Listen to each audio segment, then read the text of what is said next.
வணக்கம் friends, welcome to Ramani's recipe diary. இன்றைக்கி புளிச்சக்கீரை துவையல் எப்படி செய்கிறதுன்றதை பார்க்கலாம். நல்லா புளிச்சக்கீரையை ஒரு கட்டளவுக்கு எடுத்து கல் உப்பும் மஞ்சள் பொடியும் போட்டு வாஷ் பண்ணிவிட்டு ஒரு வானலில் சேர்த்துருக்கேன். கூடவே காரத்துக்கு தேவையான பச்சை மிளகாயும் அரை ஸ்பூன் அளவுக்கு மஞ்சள் பொடி சேர்த்துருக்கேன். கூடவே ஒரு கப் அளவுக்கு தண்ணி சேர்த்துருக்கேன். தண்ணியில் கொஞ்சம் மஞ்சள் பொடி சிந்தியதால் தண்ணி கொஞ்சம் மஞ்சளாக இருக்குங்க. பாருங்கள், நல்லா குக்காய் வந்தாச்சு. இதை நல்லா ஆற விட்டுட்டு ஒரு மிக்சர் ஜாரில் உப்போடு சேர்த்து அரைச்சி எடுத்துக்கலாங்க.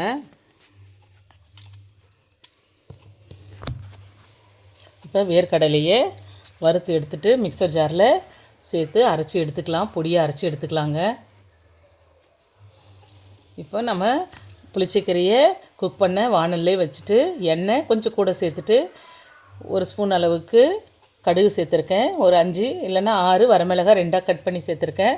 கூடவே நல்லா பெரிய வெங்காயம் 2 எடுத்து நீளவாக்கில் பொடியாக கட் பண்ணி சேர்த்துருக்கேங்க. கூடவே பெருங்காயமும் சேர்த்துட்டு நம்ம அரைச்சி வச்ச விழுதியும் இது கூட சேர்த்துட்டு நல்லா கலந்து விட்டுடலாம். கலந்து விட்டுட்டு நம்ம ஸ்டவ் ஆஃப் பண்ணிக்கலாங்க. பாருங்கள், நல்லா இந்த அளவு கலந்து விட்டுட்டு நம்ம அரைச்சி வச்ச வேர்க்கடலை பொடியை நல்லா 2 இல்லைன்னா 2.5 ஸ்பூன் அளவுக்கு சேர்த்து நல்லா கலந்து விட்டுக்கலாம். பாருங்கள், இது போல் செய்துட்டு நம்ம சுட சுட சாதத்துக்கு நெய் இல்லைன்னா வேர்க்கடலை எண்ணெய் சேர்த்து சாப்பிட்டோம்னா ரொம்ப டேஸ்ட்டாக இருக்குங்க. வீட்டில் ட்ரை பண்ணி பாருங்கள். உங்களுக்கு பிடிச்சிருக்குன்னு நினைக்கிறேன். Thank you friends.